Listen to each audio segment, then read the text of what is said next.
Oke, baik. Selamat pagi. Assalamualaikum warahmatullahi wabarakatuh. Kita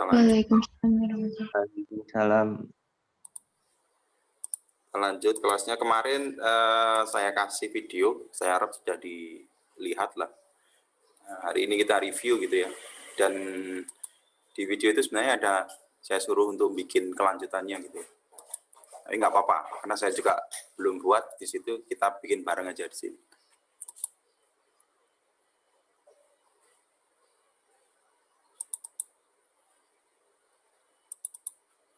Jadi posisi terakhir, kalau kalian udah lihat video itu, kita akan bikin multi collection. Jadi kita ngambil datanya nanti dari dua tabel yang berbeda, yaitu tabel blok sama tabel pos.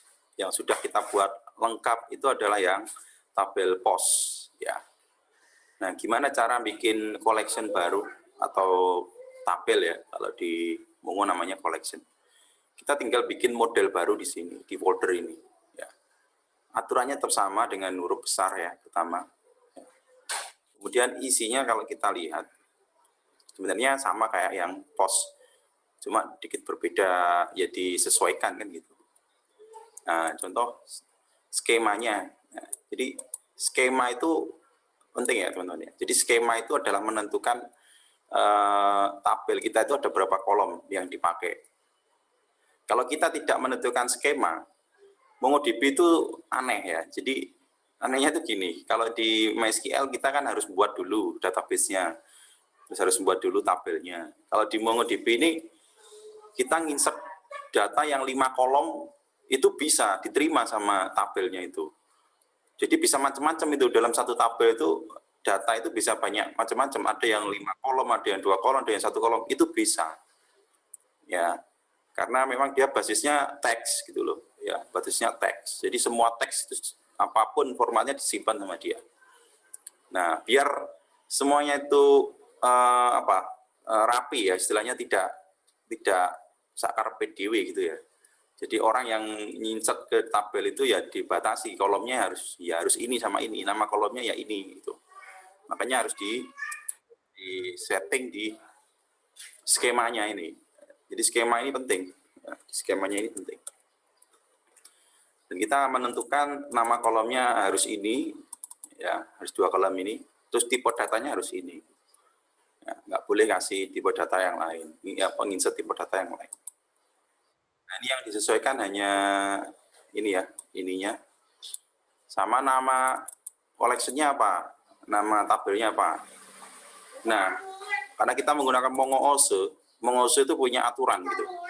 Dia akan otomatis membuat tabel baru atau collection baru dengan nama sesuai dengan ini, nama modelnya ini. Ya, blok. Cuma ada aturannya 2. Dia akan membuat kecil semua hurufnya. Jadi BLOG, B-nya kecil. Terus aturan kedua, dia akan membuat jamak.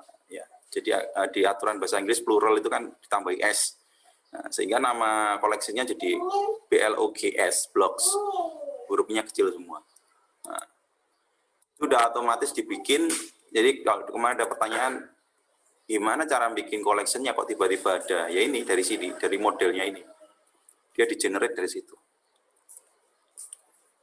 Nah, kalau sudah disiapkan modelnya, yang kedua berarti harus menyesuaikan routingnya, rootnya. Ya. Otomatis di rootnya kita tambah kan gitu. Karena kemarin rootnya kita hanya ngambil dari 1 tabel kan gitu. Sekarang kita ngambil dari 2 tabel atau 2 collection. Ada 1 tambahan collection baru namanya, ini kan kita bikin variabel baru, bentuknya adalah konstanta ya, jadi konstanta. Jadi dia akan berubah-ubah. Ya, kita buat namanya adalah blok. Nama variabelnya blok. Ini terserah sebenarnya. Ini kan nama variabel. Nah, biar sama kayak atasnya, kalau atas pos, bawah kita buat blok. Kemudian ininya routingnya kita arahkan ke file yang baru tadi, file yang blok tadi. Nah, kalau sudah tinggal bikin endpoint-nya, tinggal bikin alamatnya kan gitu. Harusnya yang rapi ya, harusnya kita buat file root itu juga harusnya ada lebih dari 1 sebenarnya. Ya, jadi ini root yang menangani tabel blok misalnya. Tabel pos. Harusnya kita buatkan satu file baru namanya root yang menangani tabel blok, ya, harusnya.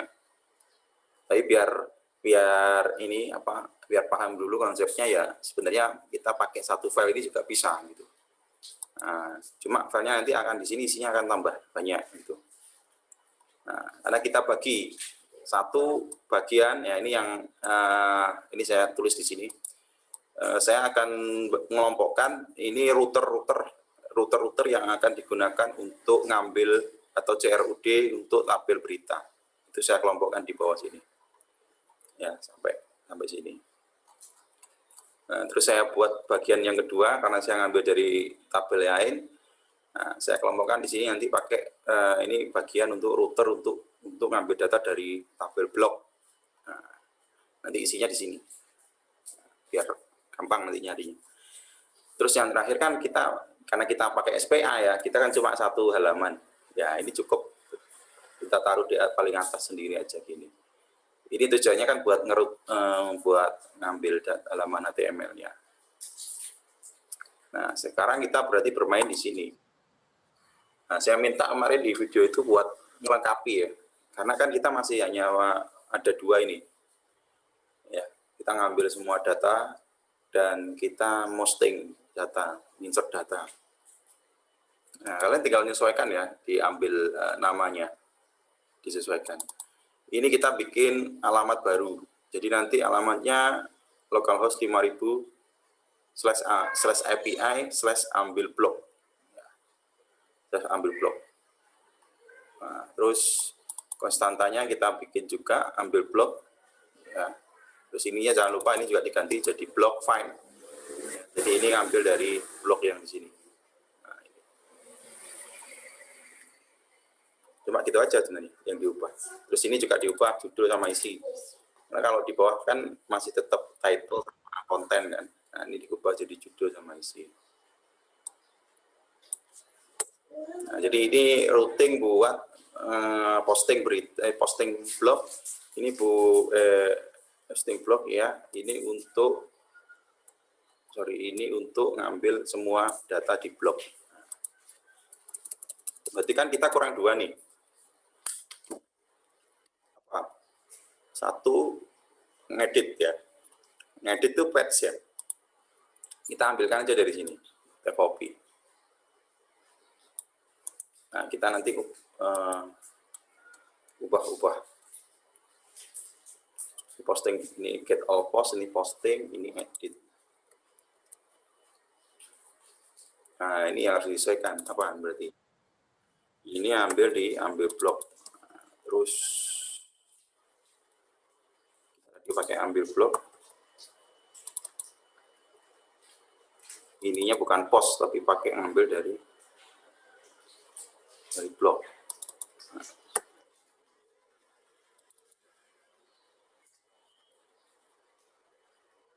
Oke, jadi ini ngambil ID-nya. Terus, nah ini yang hati-hati. Ini yang ganti. Berarti kan bukan title ya. Kita tadi udah ganti jadi judul. Nah, ininya juga judul. Request body judul. Nah, ini nama.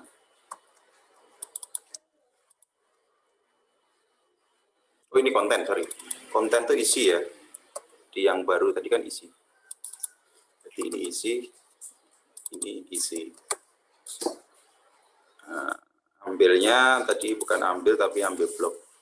Ambil blok save. Resend ambil. Nah, oke. Ambil blok. Nah, silakan dicoba dulu. Banyak pakai Postman.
Berarti kita harus tahu ID-nya ya, ID mana yang mau di edit isinya, kan gitu.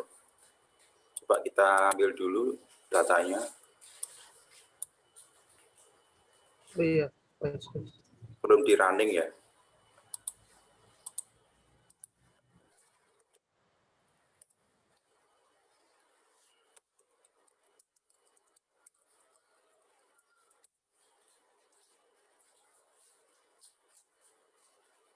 Oke, udah di running.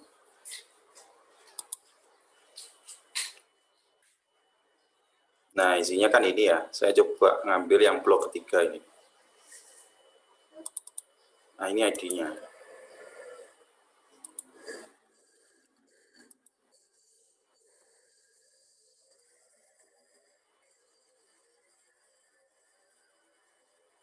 Nah, ini sambil saya jelaskan, sorry. Jadi, kalian ingat nggak kalau di PHP itu kita biasanya nangkep. Bentar.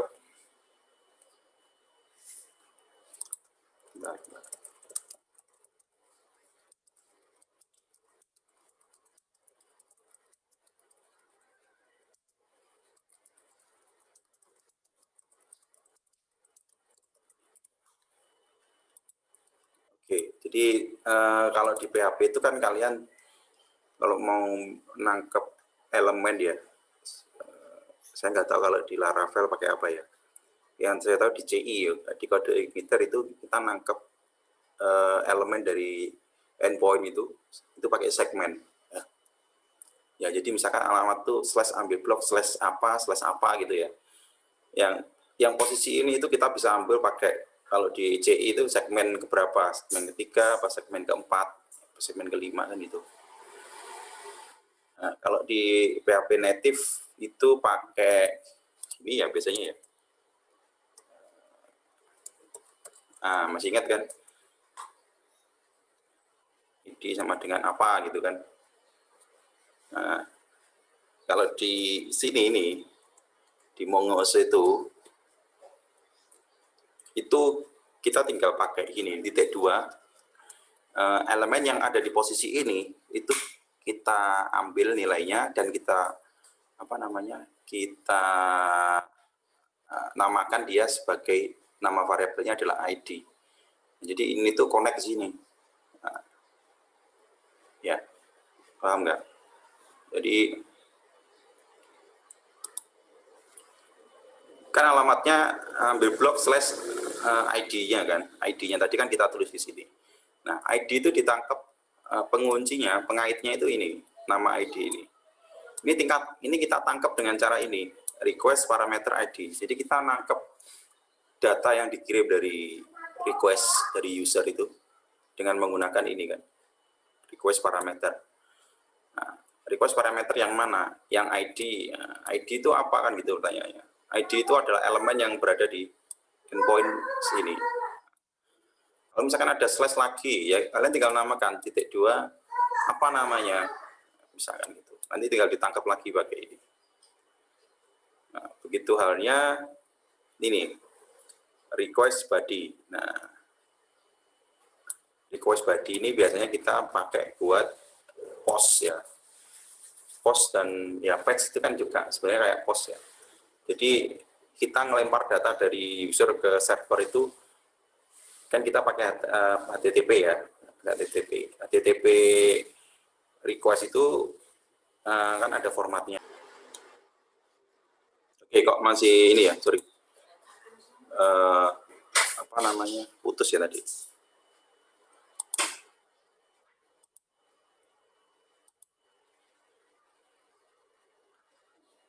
Nah, oke. Jadi seperti itu kalau di Mongo cara nyisipkan ini endpoint-nya ini ada ditulis dengan titik 2 gitu. Nah, jadi jangan bingung di kodenya kok gini, di Postman kita tembak dengan seperti ini kan. Slash ambil blok slash ini itu ditangkap. Cara nangkapnya ini gimana ya ini? Kita tangkap dengan ini. Nah, ini apa sih maksudnya? Kalian kalau lihat MySQL itu kan ada select, kalau pakai query kan select bintang from where, ya where-nya ini kan ini. Kalau kita mau ngupdate suatu data Itu gimana sih kalau kita ngupdate? Nah, kalau kita ngupdate data itu kan kalau di query SQL itu kan perintahnya kan gini, update from ya, kalau nggak salah. Nama tabelnya apa? Nama tabel ya kan, terus set ya kan, yang di set apa? Nah, ini yang di set itu yang mau diganti, nah, yang mau diganti isinya judul, isinya diganti jadi apa? Nah, kemudian kan harus ada pengaitnya, ada penguncinya. Yang menjadi pengunci biasanya adalah primary key-nya apa? Di sini primary key-nya itu kan disimpan di kolom yang namanya /id. Nah, jadi ini kayak gini, where apa? ID sama dengan apa gitu. Ya.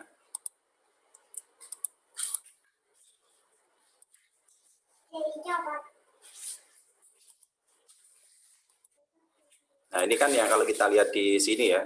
Nah, ini udah ada kelihatan dua collection, dua tabel. Nah, ini kan kelihatan nih. Ini kolomnya namanya _ID.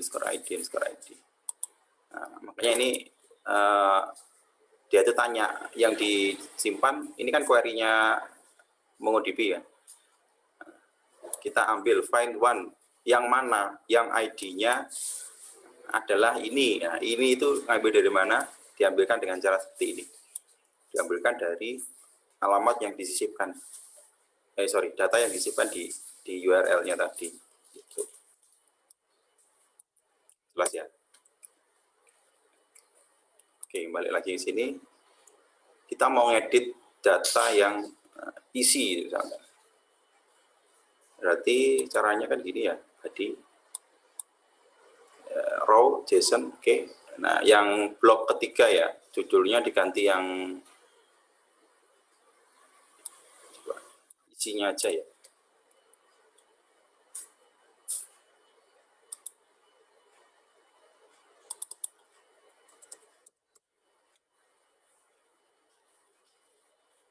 Ininya ganti patch. Bisa nggak?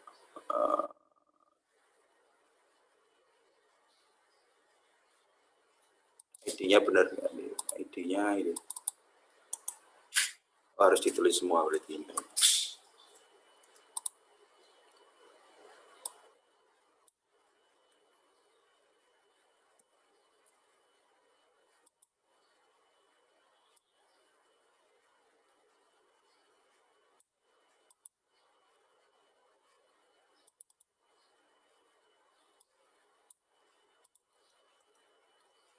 Ditulis ini.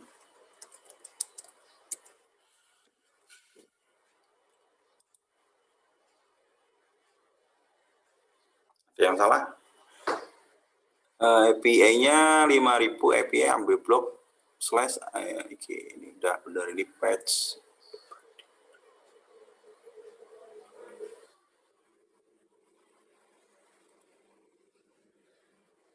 Ya, kita cek dulu. Ini benar ambil dari blog ya.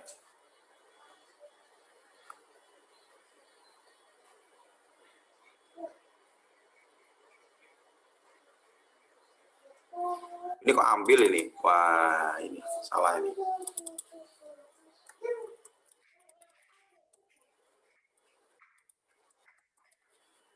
Oke, ada lagi yang salah ini.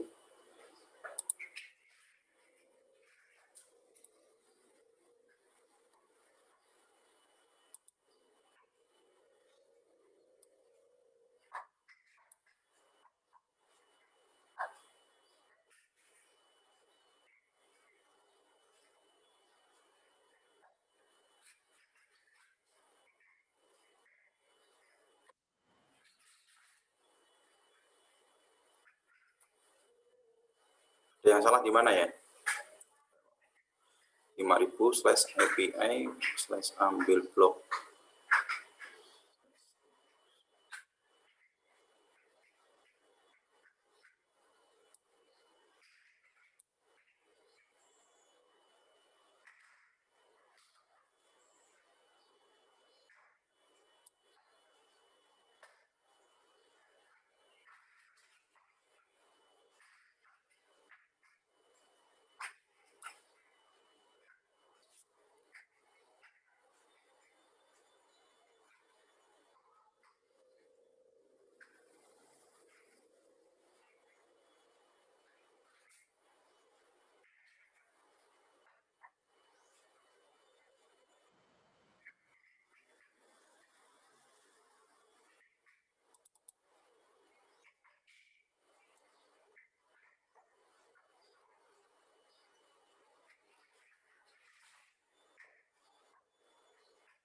benar harusnya.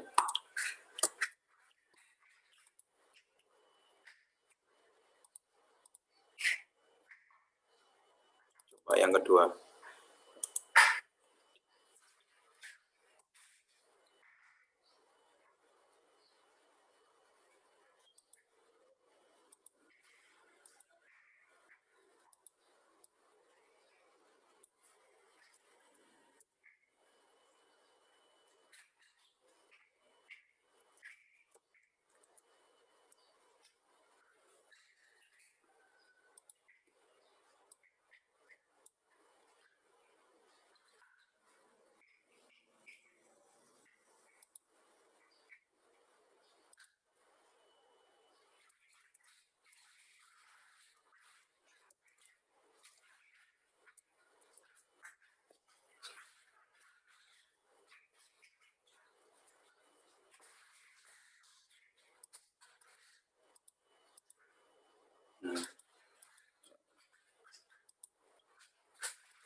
Kayaknya ada yang saya ubah ini.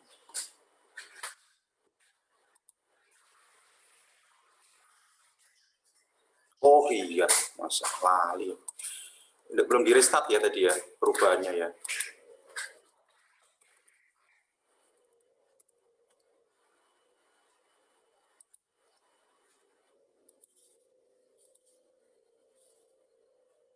Ah, benar. Makasih. Lupa saya. Ini udah benar nih. Lupa belum di restart. Karena ini tadi kita ubah ya. Kita ubah, terus kita belum restart, belum di reload lagi. Oke, jadi ini benar ya. Streamnya udah benar. Udah ganti harusnya ini datanya.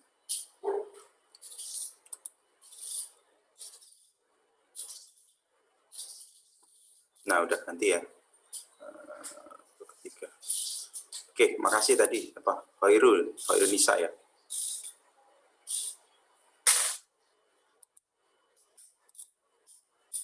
Khairul Nurah. Oke, sekarang apa berikutnya? Satu endpoint, satu metode lagi yang belum delete ya, delete. Nah, delete-nya belum. Kita ambilkan dari sini.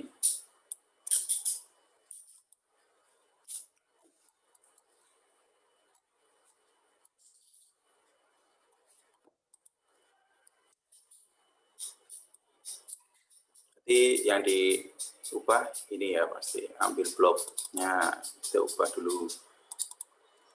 ID white post-nya diganti dari blok.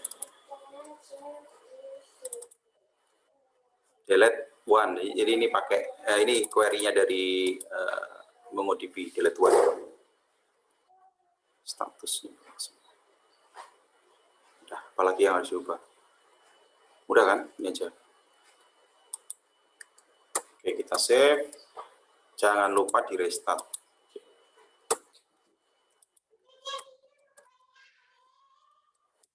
Sebenarnya bisa tanpa restart ya, pakai notmon itu. Tapi biar biasalah, biar membiasakan. Oke, kita coba sekarang. Oke, postman. Yang dihapus, berarti kita pakai delete. Sama kayak gini ya. Formatnya, ID-nya taruh sini. Oke, kita coba send. Nah, nggak ada respon karena kita nggak buatkan respon ya. Coba dilihat di sini. Nah, oke, terhapus ya. Sudah berhasil. Apalagi yang belum? Delete sudah. Oh ya, ngambilkan satu data yang belum ya. Ini menampilkan semua data. Ini mengposting data. Yang ini mengupdate data. Ini delete. Nah, satu yang belum, yang paling terakhir kemarin ngambil, tapi hanya satu data yang diambil. Oke, ini.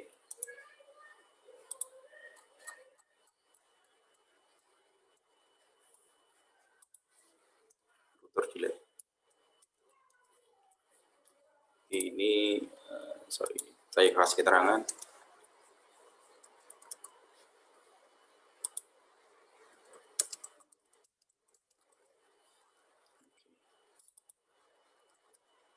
Ini yang diganti. Terus ini juga ambil blok. Ininya ganti blok.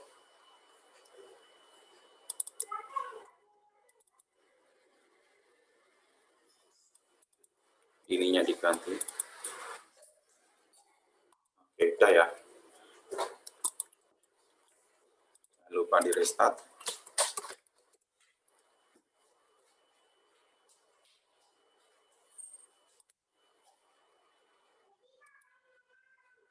Ini get. Kalau get ini harusnya not found ya. Nah, kosong. Nggak ada respon.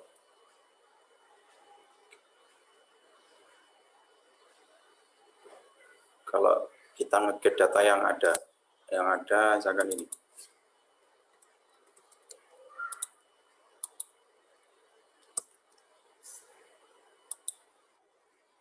Nah, berhasil ya. Jadi hanya ditampilkan satu data ini aja. Oke, udah lengkap ya. Semua metodenya udah oke. Nah, kalau udah oke, berarti kita sudah secara API-nya udah oke, udah siap. Sekarang tugasnya hanya di front end. Oke, sampai sini dulu ada pertanyaan. Sampai sini saya kirim dulu. Habis ini kita lanjut ke front end. Ini saya copy dulu, saya kompres dulu.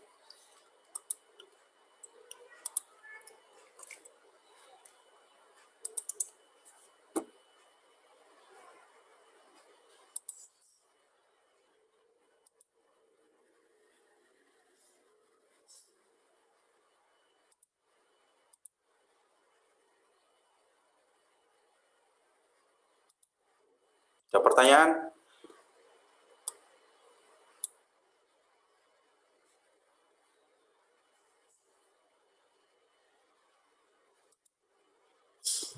Belum, Pak. Oke. Habis ini kita lanjut ke front end-nya dulu. Ini saya kirim lagi proses. Nah, front end terakhir itu kita sampai sini ya.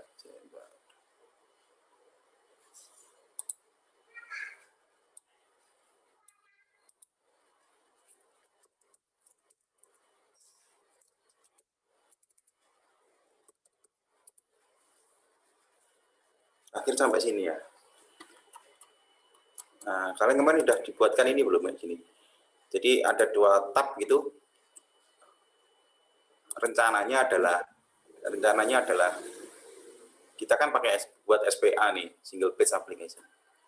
Jadi kalau saya klik news, dia nge-get data yang ada di tabel post.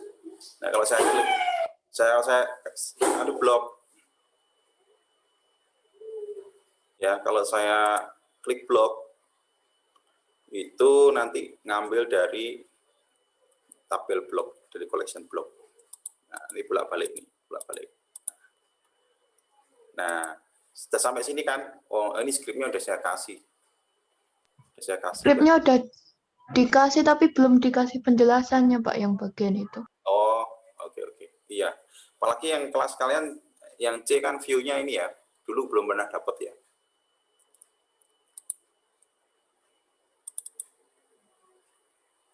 Itu ada di view ya. Jadi view-nya itu tetap satu karena kita kan SPA ya kan. SPA itu page-nya hanya satu gitu.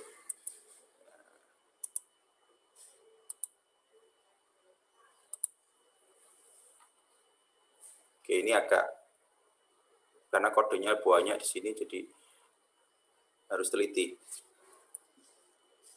Oke, kalau sampai tampilan harusnya saya nggak perlu jelaskan, tampilannya udah kalian jago. Nah, yang bagian view-nya yang mungkin harus dijelaskan.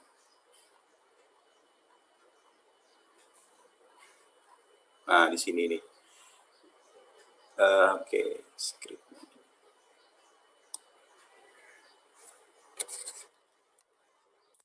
Udah, nggak usah dihapus.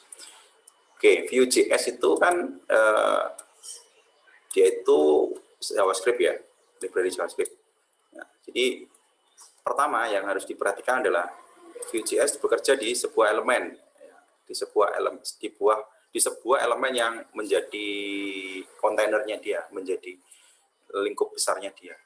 Oke, bentar. Ini app itu mana, wis? App itu adalah elemen yang ID-nya app. Nah, sudah kita warnai ini, warna merah ini. Jadi warna merah ini adalah sebuah div, ya, sebuah div elemen yang kita kasih ID app, app. Ya. Sehingga si Vue.js ini dia hanya bekerja di elemen itu. Nah, makanya ini penting. Ketika kalian nanti bikin elemen di sini, kamu mau kendalikan pakai Vue, pakai yang Vue tadi itu, pasti nggak akan kerja yang di sini. Karena Vue kerja berbasiskan elemen mana yang mau yang menjadi pekerjaan dia gitu. Ya, jadi gitu. Itu yang penting, satu hal yang penting. Kalau misalnya satu halaman penuh ini kalian mau terapkan ada view-nya, ya udah cari elemen yang paling luar, kasih ID app gitu. Nah, misalkan sampai sini. Nah, dalam hal ini kita itu kan yang dinamis, konten yang dinamis itu kan yang di sini nih, yang di bagian body ini, di bagian tengah. Makanya saya buat kontainer di sini div, pakai div. Nah, hanya bagian yang ini aja yang akan diubah-ubah. Dia akan ngambil dari data yang dinamis dari tabel yang lain-lain gitu. Jadi penjelasannya gitu. Ya, jadi ini app ini adalah yang warna merah, div yang warna merah. Terus, nah kalau sudah itu disiapkan, nah kita itu bekerja apa yang mau kita kerjakan, ya, menggunakan Vue. Kita pengennya pertama kali di load, ya, pertama kali ini diakses. Jadi kan ini waktu di enter gini. Nah, Vue.js ada satu fungsi untuk membaca atau untuk meletakkan action apa ketika halaman ini pertama kali diakses. Nah, pertama kali diakses ini di Vue itu ada satu fungsi yang kita bisa letakkan di situ, yaitu ada fungsi namanya mounted. Ya, mounted ini adalah kalau kita letakkan kode di sini, kode ini akan dieksekusi pertama kali ketika halaman ini di load. Ya, di load pertama. Nah, ini kan jelas mounted sudah kita isi. Isinya apa? Coba dicari isinya. Isinya adalah kita menggunakan Axios. Axios itu HTTP ini ya, request library untuk udah ginilah bahasa gampangnya, Axios itu kayak Postman gitu. Nah, jadi kayak Postman, dia itu HTTP client untuk nge-request ya. Jadi dia nge-request. Bisa nanti Axios juga sama, bisa pakai method get, post, put, select, semuanya itu bisa. Jadi persis Postman. Nah, namanya Axios. Nah, kalau kita pelajari di dokumentasinya, caranya cuma gampang aja. Kalau kita mau nge-get data, cukup diketik Axios.get. Terus alamatnya apa? URL-nya. URL-nya apa? Kita kan udah buat tadi. Kita udah buat di root-nya di sini, URL-nya. Nah, karena ini kan, yang bagian ini kan kita ngambil dari data post ya. Ini kan dari tabel post 4, 5, 6, 7. Ada 7 data. Itu ada di sini. Di post. Nah, ini ada 7 data ini. Nah. Oke, jadi dia ngambil ke sini, berarti dia nge-request alamat API. Iya, dia nge-request alamat API yang mana? Yang ini. Get ini. Nah. Jadi dia nge-request /ambil pakai get. Nah, dia akan Mongoso akan mengambilkan data. Oke, sampai situ jelas ya. Dia ambilkan data keluarnya apa? Sama kayak di JSON ini. Ya, sorry, sama kayak di Postman ini.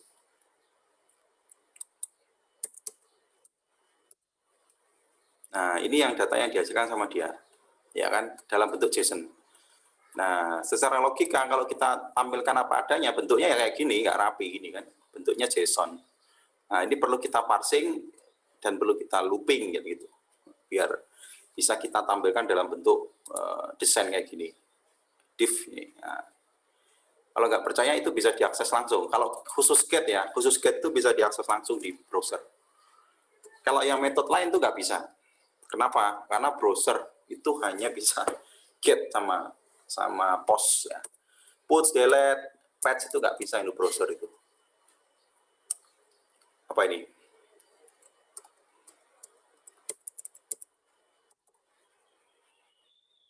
/API/ambil. Nah, ya kan sama, datanya kan ini, yang diambil kan ini sama di sini itu sama. Cuma ini udah dibuat pretty ya. Coba kalau row, nah, row-nya kan yang gini, sama persis dengan ini. Nah, oke, setelah data itu didapatkan, ini formatnya JSON. Nah, kita perlu nge-looping gitu kan, perlu nge-looping biar tampilannya bisa seperti ini. Apa yang di-looping? Yang di-looping apa? Yang di-looping adalah div-nya, ya kan? Jadi kita hanya nge-looping ini aja. Satu kotak ini. Satu kotak ini di-looping sejumlah data, ya, sejumlah data. Datanya ada 7, berarti harus di-looping sebanyak 7 kali. 1, 2, 3, 4, 5, 6, 7 gitu. Jadi pakai for each gitu ya istilahnya. Nah, cuma gimana cara menuliskannya for each itu di view? Nah, kita kenal yang namanya directive ya. Kan kalau di Vue.js itu ada namanya directive. Ya. Ada directive itu macam-macam, ada yang buat looping, ada yang buat if then, ada yang directive data binding. Nah, nanti kita sambil jalan akan mengenal itu. Nah. Oke, sampai sini data kan sampai udah di get ya, udah dapat. Nah, kemudian disimpan kan, harusnya disimpan di sebuah variabel. Nah, disimpan di sebuah variabel apa? Nah, di mana nyimpan variabelnya? Nah, ini kita lihat di sini. Di sini kita sudah letakkan di properti yang namanya data. Ya. Di properti yang namanya data ini kita membuat banyak variabel yang memang kita pakai gitu. Nah, ada 3 ini yang sudah ada. Yang kita pakai untuk itu tadi adalah kita buatkan sebuah variabel namanya berita. Nah, kondisi awalnya itu isinya adalah array kosong. Array kosong.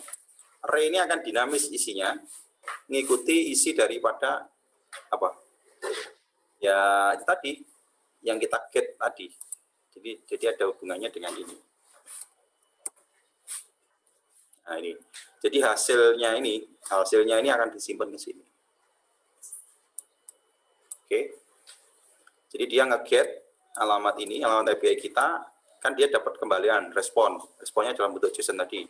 Nah, respon itu ditangkap dengan ini, respon data ini.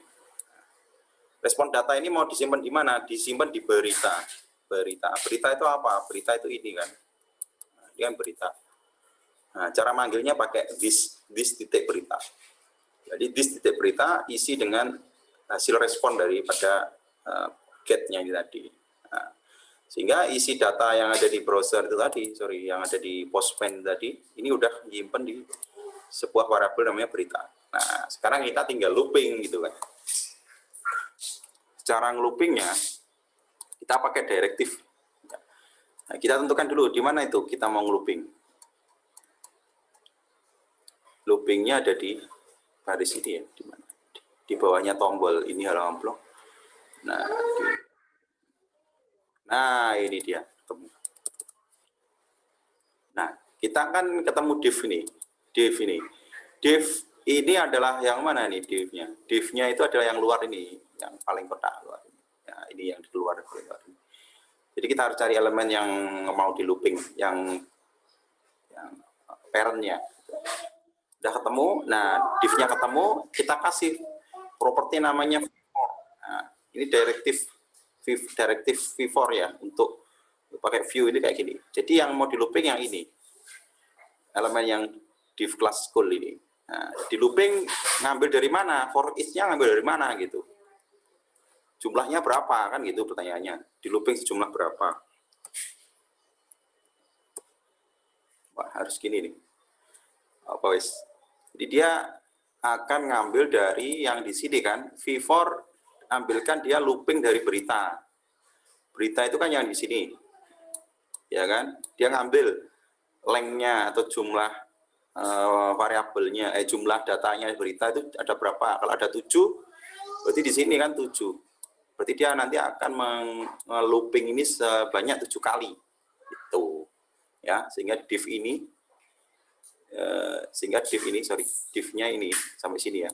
Jadi div ini akan di looping terus sebanyak 7 kali. sesuai dengan data yang di sini. Nah, oke kan? Nah, sekarang kita pengennya datanya juga diambil gitu. Selain looping ininya, datanya kita masukkan di sini. Ya gampang aja gitu. Di looping ini tadi kita buat alias ya, alias. Nama alias. Jadi kita kasih nama aliasnya isi berita. Ya sama kayak for each ya. For each itu kan for each terus aliasnya apa dari variabel mana kan gitu. Nah, kita buat aliasnya adalah isi berita. Nah, kita tinggal panggil itu isi berita yang mana yang mau diambil. Nah, di sini. Ini cara nulisnya isi berita pakai. Ini juga direktif data binding ya. Ini direktif data binding yang dua arah. Kita nggak bisa di ini ya.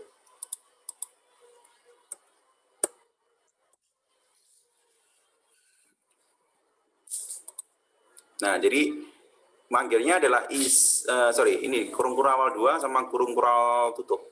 Ini adalah direktif data binding namanya. Jadi dia itu akan mengambil isi data dari elemen yang ada di sini. Nah, ini kan ada berita. Berita itu kalau kita mau tampilkan isi variabel berita, kita tinggal kurung awal 2 gini, terus kita tuliskan berita titik 2 kurung awal tutup. Setiap kali ada perubahan di sini, datanya di sini berubah, dia akan otomatis berubah di sini. Ya, dia akan otomatis berubah.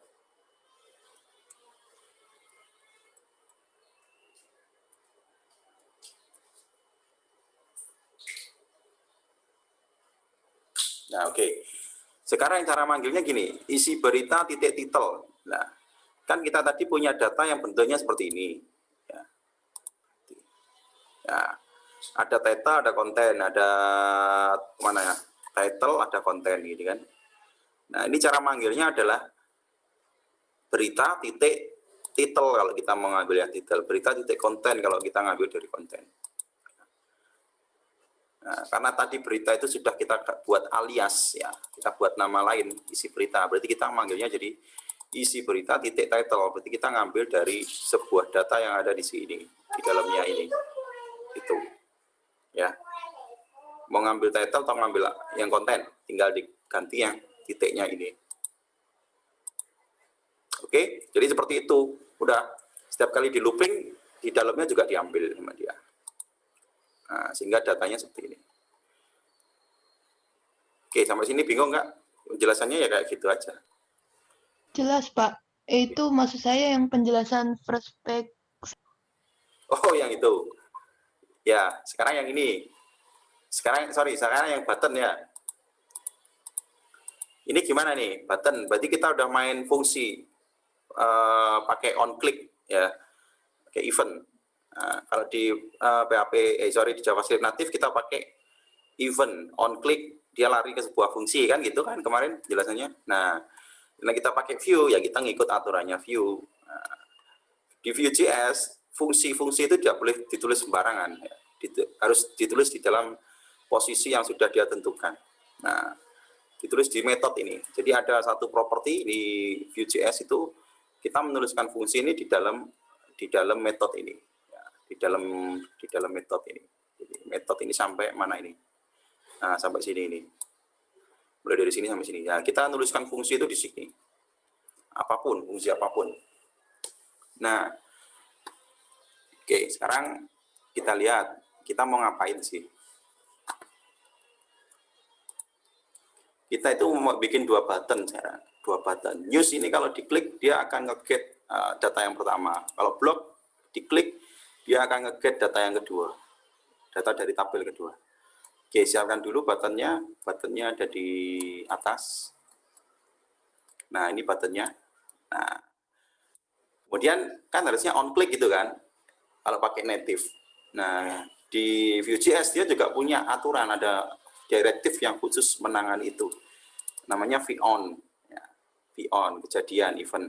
Nah, ketika diklik, VON klik, dia akan lari ke sebuah fungsi namanya news call. Nah, kalau yang tombol kedua diklik, dia akan lari ke sebuah fungsi namanya blog call. Nah, gitu. Udah hampir sama kan kayak yang native itu. Oke, coba kita analisa yang news call ini kalau dipanggil itu gimana? Kita lihat. Nah, ini news call ada di dalam metode ya. Cara nulisnya news call D2. Gitu. Nama fungsinya ada ditulis di sini. Nah, baru di sini ini cara nulis pakai JavaScript yang baru ya, pakai S6. Jadi news call-nya di sini. Kalau pakai JavaScript lama kan function nama fungsinya apa kan gitu. Nah, ini nama fungsinya ditulis di sini. Nah, sekarang dilihat. Oh, ini permainan apa namanya? Permainan style. Ya. Kemarin kan makanya ini pemahaman tentang CSS juga harus ada. Nah, saya sudah buat 2 style CSS. Ya, saya sudah buat 2 style CSS. Style pertama itu namanya ada berapa sih? 4 ya kalau nggak salah. Ada di atas ini. Nah, ini ada 4 jenis style. Ini.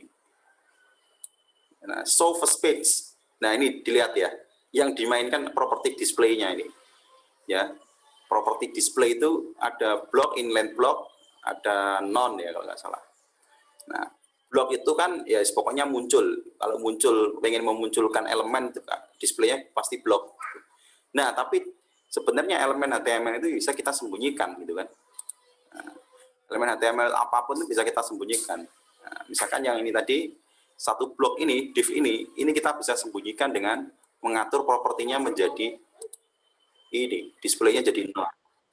Nah, display tidak 2 non, itu akan menyembunyikan elemen HTML yang kita sembunyikan tadi. Hanya permainan itu. Nah, sehingga saya buat kondisi ya, karena dia ada 2 bagian ini sama bagian ini. Nah, lihat ini. Setiap bagian itu ada 2 kondisi. Bagian yang pertama misalkan, ini kondisi tampak. Ya. Terus yang kedua, dia juga punya kondisi ini tidak tampak, ya kan? Ini dihilangkan atau di non. Yang bagian ini juga sama nanti. Ada kondisi dia itu muncul dan ada juga kondisi dia itu di hide atau disembunyikan. Nah, sehingga saya buatkan 4 style. Style pertama adalah ketika halaman 1 itu muncul. Terus style kedua ketika halaman pertama itu tidak kelihatan. Style ketiga, halaman kedua kelihatan. Style keempat, halaman 2 tidak kelihatan. Wes. Sekarang kan secara logika kita tinggal mainkan ini toh. Tinggal memainkan style ini kan. Contoh, ketika saya mengeklik blok, berarti saya logikanya gimana? Ketika saya ngeklik blok, berarti tampilkan yang elemen ini, yang di sini. Terus yang news kan berarti di non kan, biar dia nggak kelihatan. Iya kan? Jadi ada 2 kondisi. Kondisi pertama itu adalah kondisi pertama waktu kita ngeklik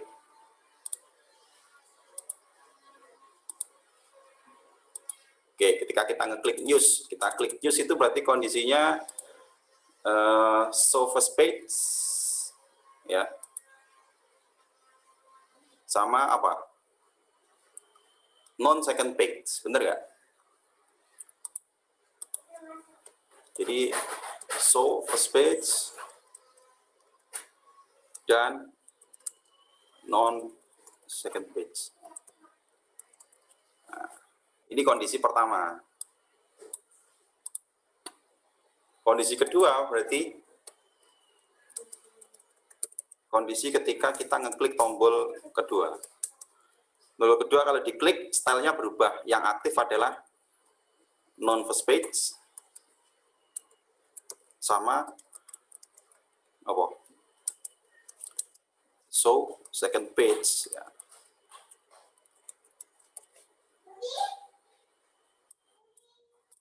Oke, dari sini paham nggak?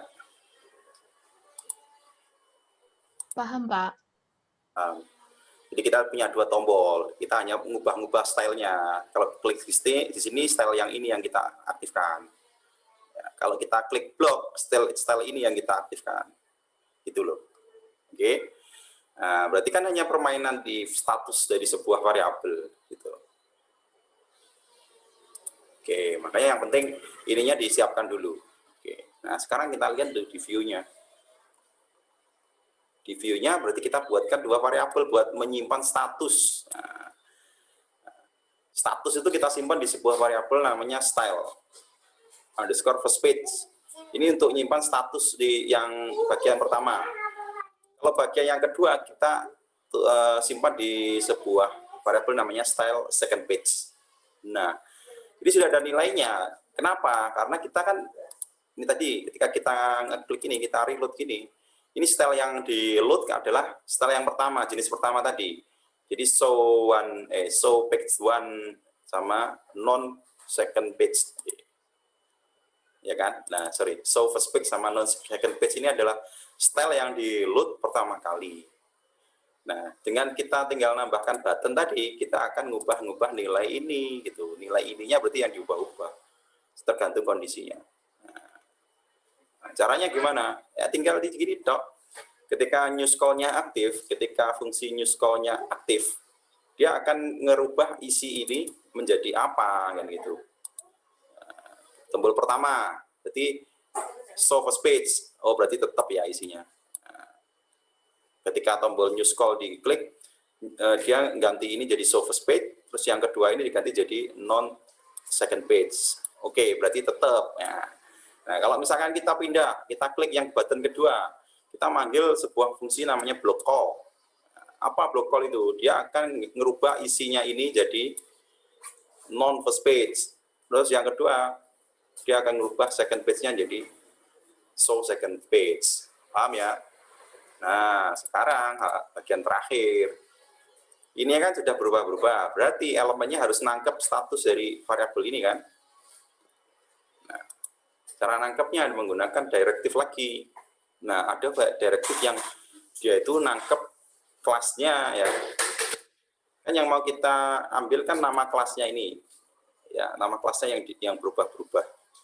Nah, nama kelasnya kita tangkap dengan ini titik 2 class. Nah, ini jadi ini direktif atau dia itu ngambil isi daripada nama variabelnya apa? Style second page.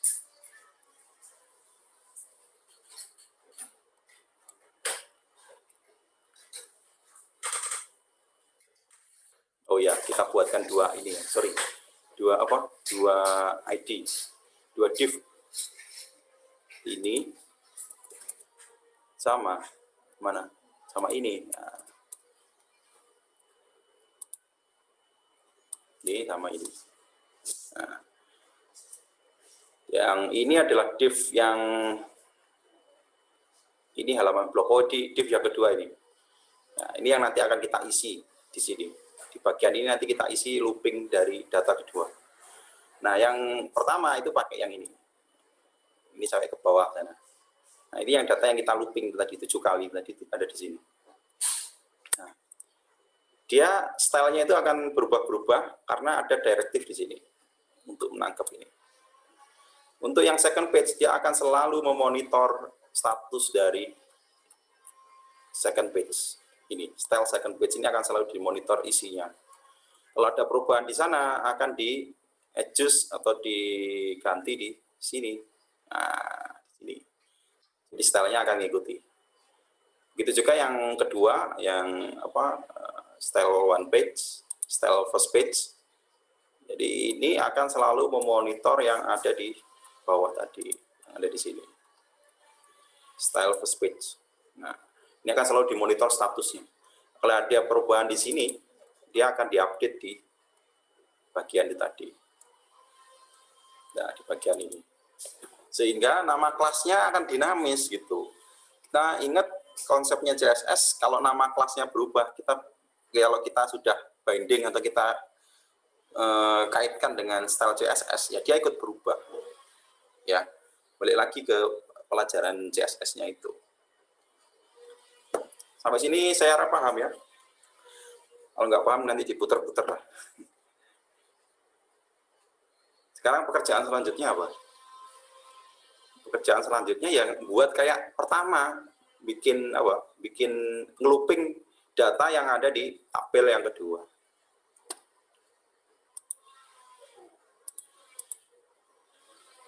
kira-kira gimana? Ya udah, kita langsung bikin aja. Halaman ini sudah siap kok, newsnya udah oke, blognya yang isinya masih ini halaman blog. Ini halaman blog akan kita ganti dengan semacam ini. Oke, coba sekarang kita mulai ya. Berarti kita harus nyari elemennya yang mau di looping. Ya, jadi kita harus ngopi yang ini, satu kotak ini. Satu kotak ini harus ketemu dulu. Itu ada di mana ya? Itu ada di sini, yang di V4 tadi mana? Yang di V4. Nah, ini sampai sini ya. Oke, berarti kan kita copy ini. Kita copy aja, terus kita masukkan di sini.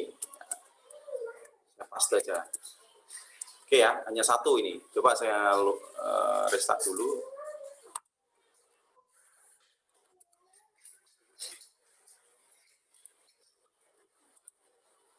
Oke.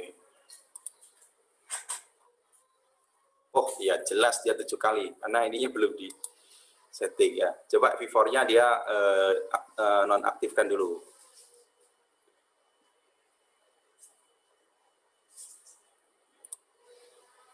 Terus saya hapus.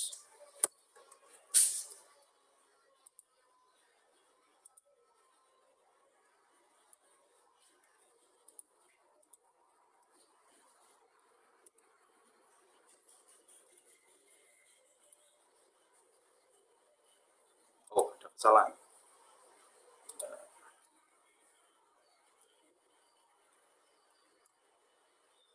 Karena ada ini loh.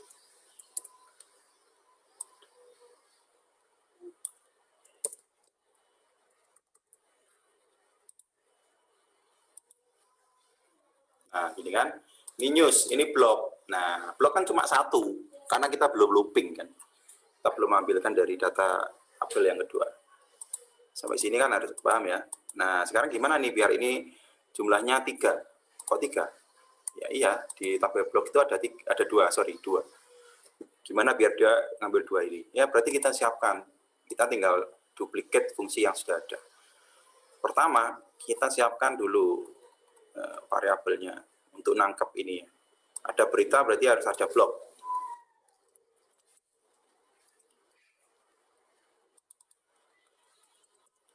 Blok nanti kita isi dengan sebuah nilai. Nilainya ambilkan dari mana? Kan gitu. Nilainya ambilkan dari ketika kita ngeklik tombol blok itu kita ngambil data. Oke, berarti kita ngambil dari fungsi yang blok ya, fungsi yang blok call. Oke. Nah, ini sudah saya komen ini. Selain berarti tadi kita kan sudah bikin gini, berarti kita selain ganti stylenya, berarti yang kedua adalah kita ngambil data. Nah, sekarang datanya ambil dari mana? Ambilkan dari API yang kedua, API yang sudah kita buat tadi. API yang tadi merek apa ya? Judulnya localhost 2.5000 /API/ ambil blok. Berarti udah, nah ini masih motor, nah ini ngambil dari dulu. Ini ganti apa ini? Sesuaikan dengan ini loh sebenarnya. Motor berarti ini berita, berarti ini apa? Blog.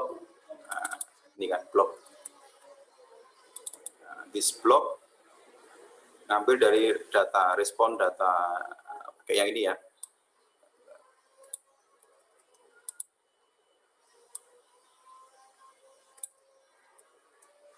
Nah, berarti ketika kita ngeklik blog call, dia akan lari, ngambil data, disimpan di sebuah variabel namanya blog. Oke, dah. Sekarang kalau datanya udah masuk sini, berarti di looping. Loopingnya tadi, ini. Yang mana? Yang ini, V4-nya diaktifkan, ambilkan dari yang bawah aja. Ya, ngopi yang bawah. Nah, ini. Ambil V4 apa? Dari mana kan gitu. Kita ganti aliasnya isi blog. Nah, Dari mana? Dari blog, kan nggak dari berita. Blog itu ini, yang di sini tadi. Nah, ini. Nah, berarti dia harusnya udah ke sana, ya, udah ngambil. Terus sekarang mau nampilkan elemen-elemen kolom-kolom yang memang mau ditampilkan. Nah, ini H5 ditaruh di konteks sini ya. Oke. Nah, bukan isi berita tapi isi blog. Bukan title tapi apa? Judul. Karena nggak ada kolom title kan di tabel yang kedua. Judul sama isi. Oke, harusnya udah oke nih.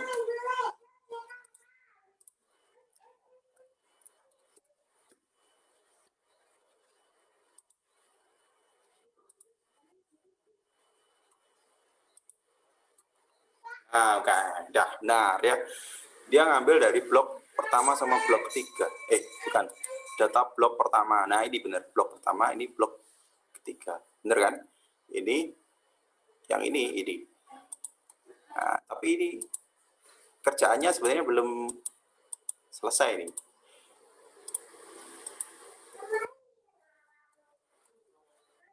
Ini kan ketika diklik blok, dia ngeblok sini ya.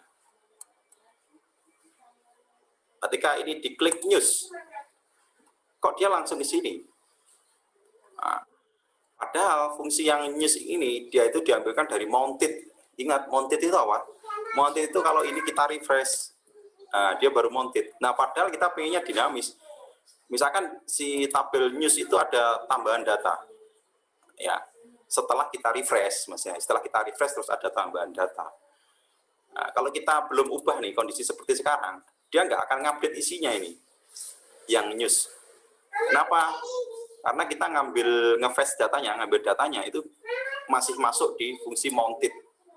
Nah, berarti kita harus ubah nih yang di bagian ini tadi. Yang di mounted ini, ya tetap kita pertahankan yang di sini, tapi yang di tombol, yang di fungsi kedua, ya yang di sini, di news call-nya, berarti ini kita juga harus tambah di sini. Paham nggak maksudnya? Maksudnya adalah kalau tombol news call kita klik, itu dia pasti akan ngambil data yang terbaru. Detik itu, saat itu juga gitu.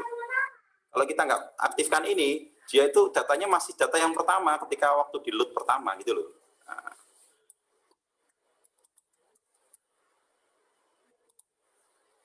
Paham ya maksudnya? Paham, Pak. Oke. Oke, gini. Blog, oke. News, oke. Nah, sekarang coba ya, kita buktikan lah. Ini kita hapus. Berarti datanya kita buat 6. Ngapusnya langsung dari database-nya. Salah satu data yang kosong, data yang ngawur ini dihapus. Atau 2 ya, data-data yang jelek. Oke, otomatis harus 1, 2, 3, 4, harus 4 harusnya. Harus tanpa kita refresh ya, jangan di refresh. Nah, kelihatan kan? Dan tidak di refresh tapi diklik di sini. Nah, ketika kita klik news 1, 2, 3, 4, loh 4 data. Kita blok masih 2. Coba yang blok ditambahkan. Nah, nambahkan ini lebih lama, udah dihapus aja wis. Hapus. Kita pindah ke news, kita pindah ke blog, dari 1 kan dia. Tanpa harus kita nge-refresh loh ya. Gitu. Jadi eventnya, ya setiap kali kita, kuncinya di sini. Setiap kali kita ngeklik blog, dia akan nge-request, dia akan nge-respon, tampilkan di situ, di bagian ini. News juga sama, dia nge-request, ada responnya di render sini. Oke, kira-kira gitu. Kita mau bikin banyak konten yang istilahnya dia itu ngambil dari banyak tabel, tapi kita buat seperti itu ya. Kita buat ini kan kayak aplikasi desktop gitu ya, tanpa harus refresh ya, tanpa harus refresh. Dan nanti itu kalau menggunakan JavaScript kita bisa pakai timer. Kita nggak perlu ngeklik gitu.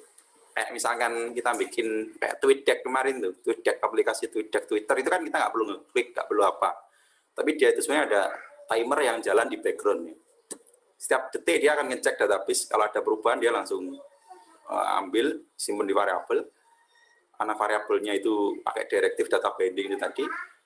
Setiap kali ada perubahan di variabel, dia langsung di V4-nya kerja dia, sehingga akan nampak datanya itu masuk terus gitu di render. Oke, mungkin gitu ya penjelasannya. Ada pertanyaan mungkin?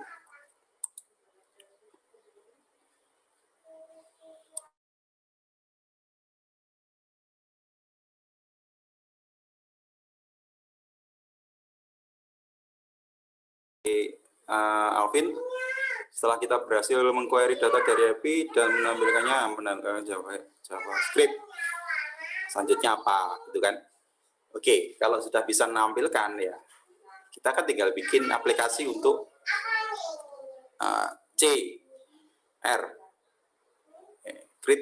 CUD ya, create, update dan delete.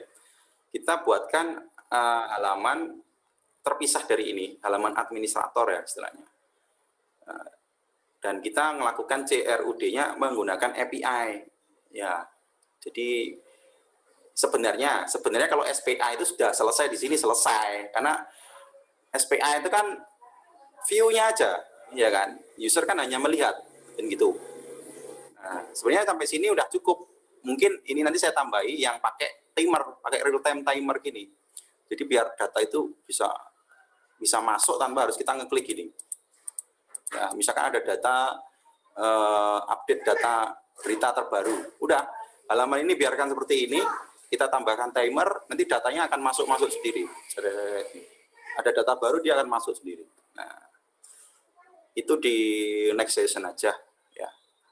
Yang hari ini masih sampai situ. Berikutnya itu, jadi kita bikin timer untuk menampilkan data tanpa harus kita merefresh. Nah, kalau sudah rencananya view kan berarti udah semua nih. View-nya kan sudah semua. Ya, kita buatkan back-end-nya administratornya. Dan itu konsepnya sangat lain dengan PHP, karena kita nggak akan menggunakan PHP. Ya. Jadi nanti saya coba mengenalkan kalian dengan JWT, dengan token ya, dengan token. Jadi kalau kalian bisa ini, kalian bisa bikin aplikasi mobile. Jadi aplikasi mobile itu yang hari ini ya nggak hari ini sih sebenarnya.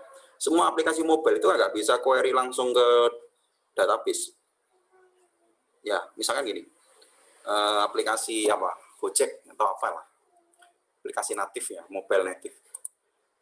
Ketika dia login, itu kan dia tidak mengirimkan query select bintang from, nggak bisa, nggak mungkin, dan nggak aman gitu. Ya, makanya dia koneksinya selalu pakai API. Ya, dia ngirim request ke sebuah endpoint, sebuah alamat API, kita respon, oh username password ini benar, sehingga kita kita kasih apa, status apa. Saya gambarkan ini. Di mobile itu gini sebenarnya konsep, saya nggak tahu sudah diajarkan belum. Kalau kita ngomong web, kita mengenal yang namanya session. Jadi session, jadi kita bikin PHP itu login, itu langsung ngecek ke database beneran itu. Ya, jadi dia melakukan query langsung ke database. Hasilnya ya dihasilkan, ditampilkan di situ. Kenapa seperti itu? Karena kan PHP itu ada di dalam sebuah server ya. Gini ya. Server ini katakanlah ini server. Nah, kalian kan install SAMPP itu, SAMPP atau LAM apa. Nah, itu kan halaman-halaman PHP-mu itu kan sebenarnya berdiri, dia itu letaknya sama dengan database. Ya, ini misalkan database MySQL. Jadi ini operasinya itu sebenarnya lokal kan. Kamu itu hanya request ke sini ke database, ditampilkan di sini, ke sini gitu. Ya, bukan dari luar PC, bukan dari luar server PHP-mu itu. Ya. Nah, tapi kalau kita pakai JavaScript, pakai halaman mobile, SPA, terus mobile ya, pakai mobile device, pakai Android, pakai iOS atau apa, kita nggak menghilangkan yang ini kita hilangkan, PHP-nya nggak ada. Ya. Nah, padahal kita mau mengakses database yang ada di sini. Nah, masa kita melakukan query dari sini, select bintang ini ke sini,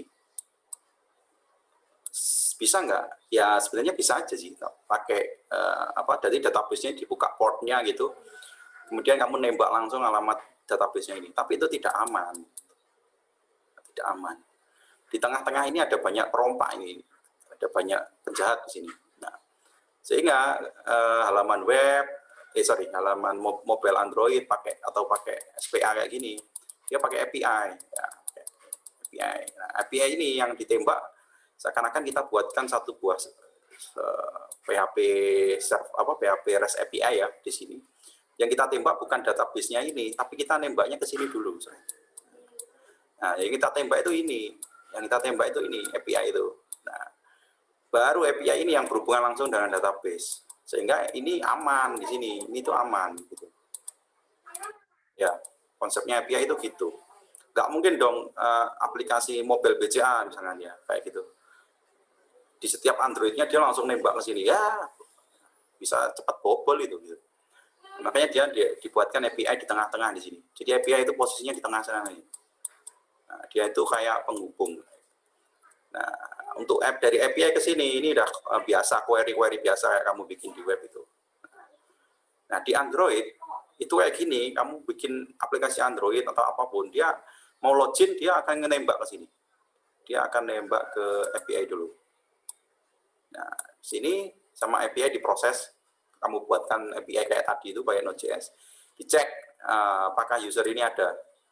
Oh ada, kembalikan di sini respon dalam bentuk JSON. Nah, jadi statusnya misalkan responnya adalah true. Nah, kalau udah true, kalau pakai mobile kemarin, kita tinggal arahkan ke screen yang kedua kan gitu. Diarahkan ke screen yang kedua halaman dashboard. Nah, masalahnya itu ini si sama Alvin ya, yang saya katakan kemarin ini.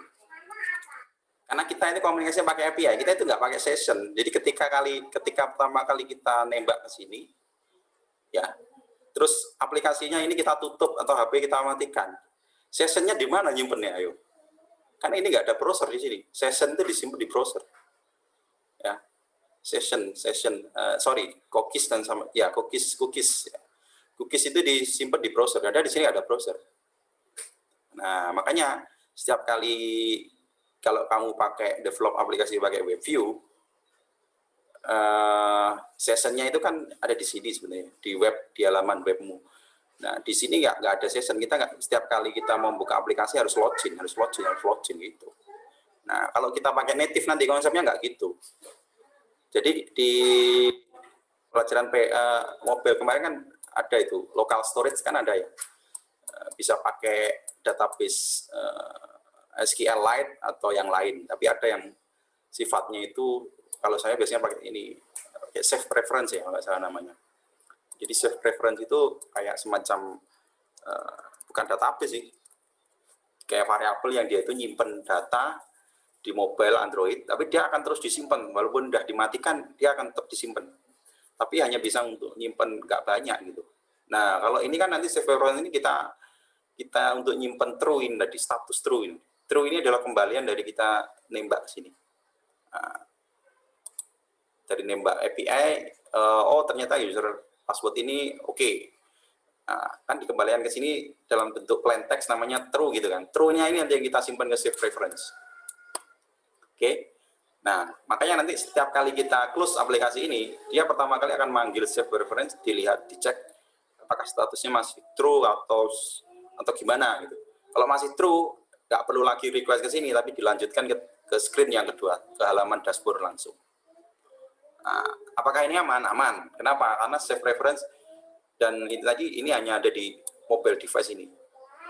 Ya, kecuali mobile device itu diambil orang lain kan gitu. Nah, jadi seperti itu. Nah, kemudian cara mengamankan ini tadi juga ada caranya mengamankan koneksi ini. Ya, kan pertanyaannya orang yang tahu alamat API kita berarti bisa nembak dong Pak, kan gitu toh pertanyaanmu. Orang yang tahu alamat ini kan berarti bisa ngambil data Pak. Iya, logikanya bisa. Asal dia tahu ini.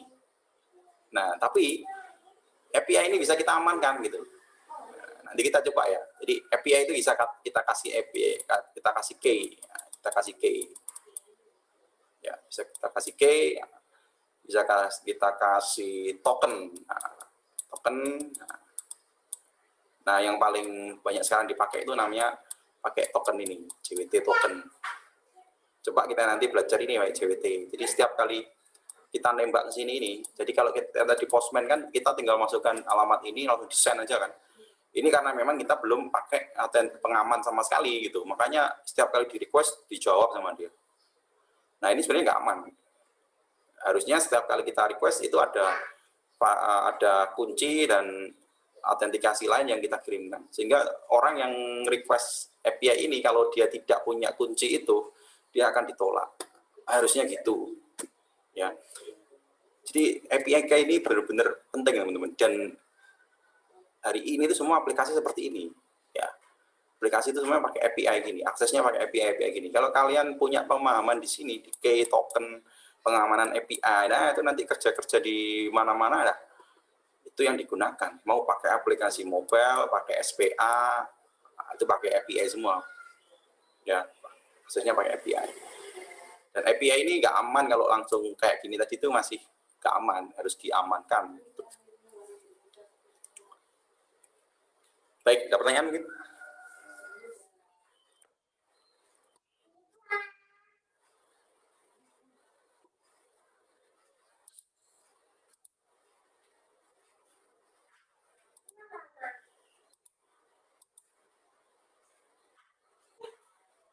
Tuh, ya Allah, nggak aktif ya dari tadi. Sorry. Ini nggak kelihatan tadi.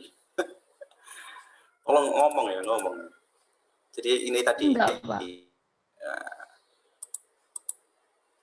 Jadi ini yang saya omongkan ini dari sisi mobilenya, ini dari sisi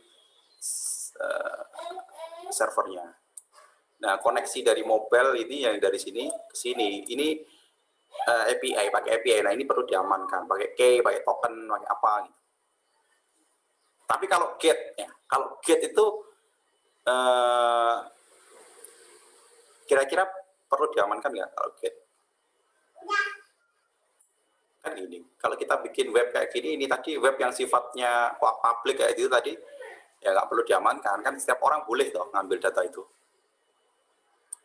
Nah ini tadi, yang ini data kita ini, yang ini kan semua orang bisa ngambil, boleh lihat, berarti kan nggak perlu diamankan. Kecuali kamu bikin halaman yang sifatnya itu login dulu. Nah, terus informasi ini harus bisa didapatkan kalau kamu harus login. Nah seperti itu perlu diamankan.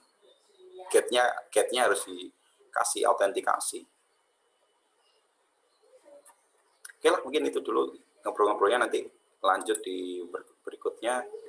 Yang ini saya kasih dulu, ya, silakan dicoba. Harapannya kalian bikin baru lagi, ya, bikin database baru, kalian coba pakai yang sesuai keinginanmu. Itu caranya belajar biar cepat. Jangan ikut yang ini jadikan hanya untuk copy paste aja. Nah, kamu bikinkan tabel baru, strukturnya berbeda, skemanya berbeda, tampilannya berbeda. Nah, itu cara belajar yang benar. Oke, baik kalau gitu. Ada 5 menit sebentar ya, saya cek absen dulu. Sambil kalau ada pertanyaan silakan disampaikan.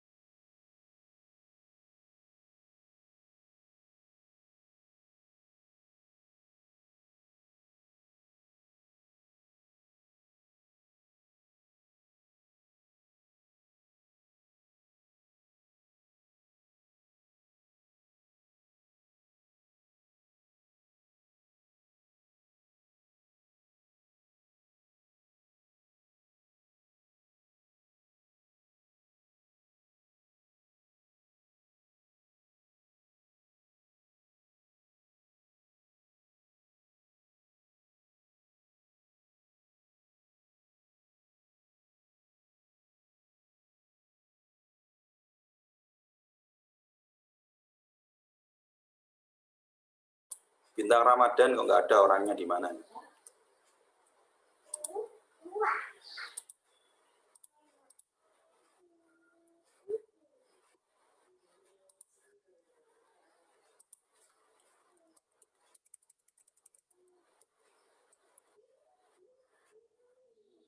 Ahmad Muklis, Faturois, nggak ada nih Ahmad Muklis.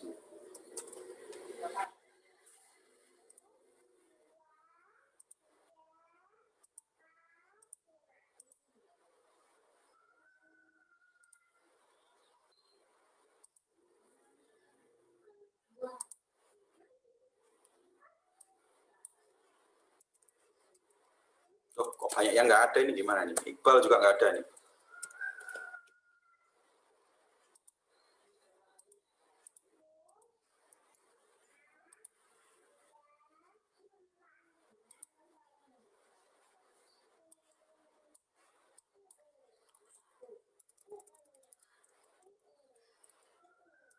Yuli, oh ada.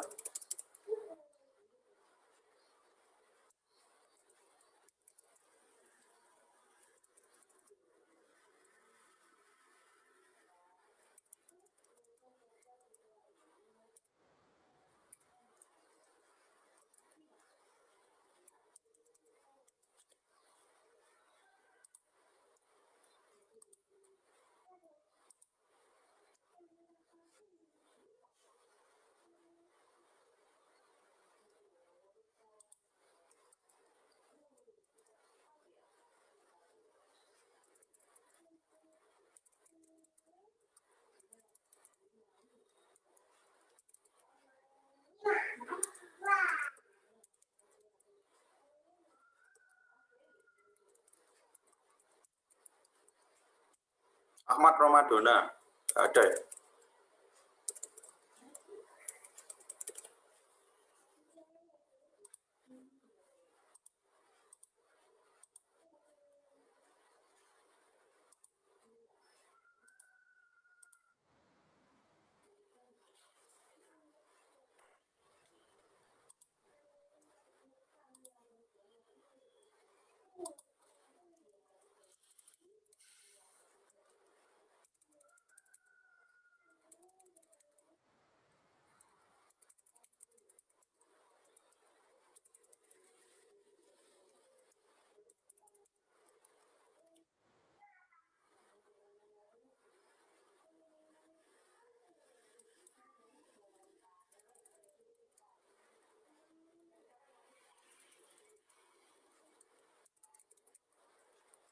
Yang dari itu teman setting ya, yang angkatan 2017, 17 atau 18. Saya Pak angkatan 2017. Ketik di chatting kita.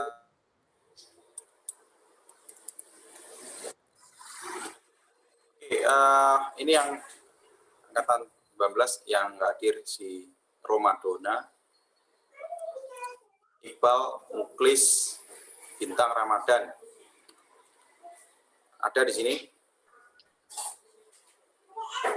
Kalau nggak ada ya udah. Enggak. Oke, baik, terima kasih untuk kelas ini. Kita lanjutkan di next session. Selamat siang. Assalamualaikum warahmatullahi wabarakatuh. Waalaikumsalam. Terima kasih, Pak. Ya, langsung keluar ya. Ganti kelas.